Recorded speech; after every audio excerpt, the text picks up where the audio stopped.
It is a great pleasure to have you all here today. I'm today's host, Cherry, from NYCU-Formosa. Today, we have a special guest from Aachen, and we warmly welcome everyone to join us. Nowadays, with the advancement of industry, there are more and more environmental problems arising. Heavy metal pollution is one of them. Many scientists and non-governmental organizations are actively working to address the problem. Today, we are going to have a deeply discussion about the heavy metal pollution issue with Team iGEM Aachen. Now, let's give a warm welcome to the Aachen team and start our fascinating discussion on the heavy metal pollution issue today. Hello everyone, we are Alina and Jan from iGEM Aachen. Thank you to NYCU for inviting us to your podcast. Today we're here to talk about our project Rare Cycle and how it connects to the project of NYCU, because we both try to capture metal ions either from the environment or from discarded electronics. E-waste is one of the largest waste streams in the world, but less than 18% is probably collected and recycled. Rare earth elements play a most critical role as they make our modern interconnected world possible, but only around 1% is recovered from electronic waste. This makes their global supply chains extremely vulnerable, endangering our sustainable future. Solving this problem is the idea and goal of our project. Key component of our new recycling process is the use of genetically modified filamentous fungi, which will express special metal binding peptides on their surface. The rare earth elements are selectively bound by the peptides and can be disassociated again by a pH shift. We will fit this process in a compact apparatus that combines the cultivation of the modified fungi and the extractation process. Our goal is to develop an effective, easy, accessible process to lower the barriers of the local and global rare earth recovery. We came to our project idea when we were looking around for iGEM ideas in the beginning of this year, and we looked at the world around us and we asked ourselves what would happen with all the electronic devices we were using on a daily basis. So we're seeing headphones, smartphones, e-scooters, all these devices we use on the daily, and we didn't really have an idea how these would be processed when we are throwing them in the trash. And we knew that there were some places you could go to bring them, but it wasn't really clear to us how it all happened and how and it's not really engaging. That was our main problem. And as we researched the topic, we found that the current answers, especially regarding the most valuable ingredients to these electronic devices, for example, rare earth elements, were not really satisfactory. Right now, we're discarding huge amounts of rare earth elements we would desperately need for sustainable technology like wind power plants. Currently, we just discard them in the trash and have no real possibilities to recover them.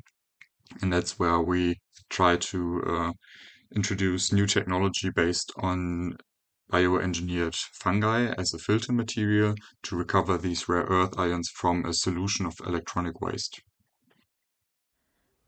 Rare earth elements are needed for key technologies in the modern world. In mobile phones and laptops and wind turbines, for batteries in electric cars and ships, to name a few examples, they are important and essential for the future. So rare earth elements are extremely important for many of the technologies we need for a sustainable future. For example, wind power plants, in electric vehicles. You need these resources to create materials with very special capabilities. For example, also neodymium is a rare earth element, and we all know that we need strong magnets. Yeah, that's really important. And right now we just discard all the rare earth elements in our e-waste, which is of course a huge loss of opportunity. Rare earth elements are right now mined in very selective places on the earth, and the global supply chains are heavily dominated by monopolies. So by using the resources we have in our electronic waste, we can really strengthen their supply chains and make sure that everyone has the needed access to these materials for these important technologies right now and in the future. In some mines, the rare earth elements are dissolved from the rock with the help of acid. This produces large quantities of toxic sludge. The metals may also contain radioactive materials. If the sludge is not treated, complex toxic and health incurring substances may escape. Without regulations and their control, these lead to severe environmental pollution. So heavy metal contamination plays a large role in Europe and in Germany because of the dense industry we have here. And especially lead is an important factor because for a long time it was added to car fuels and thus got distributed via the atmosphere into the environment.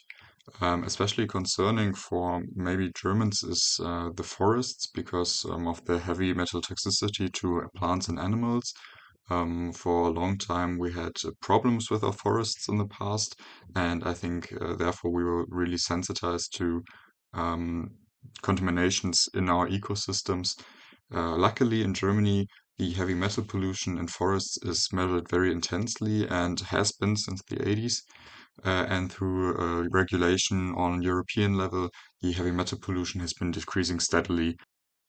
In parts, we were inspired by iGEM Calgary and Bonn in the year 2021, who have also worked on rare earth elements. Um, our new approach is to build a platform that is really adaptable and modular and easily accessible to basically everyone on Earth to use this technology in their daily lives.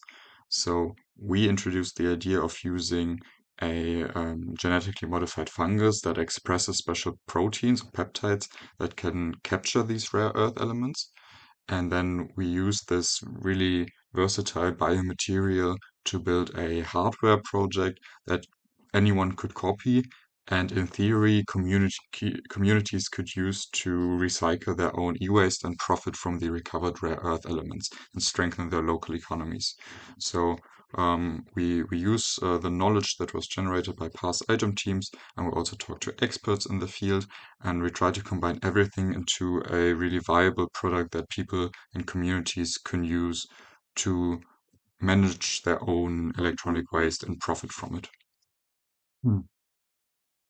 The vision for our project is that we are building a network of people and communities who want to really take responsibility to safely and sustainably recycle their own e-waste. So one of our focuses is to engage people in especially industrialized countries to take care of their own e-waste before it gets shipped to the global south where it causes immense problems. We want to really empower communities everywhere on Earth and especially in cities to come together and handle their own e-waste and, of course, profit from it and reinvest into their collecting infrastructure, for example. Meanwhile, strengthening their access to rare earth elements they could use in their local industries, for example.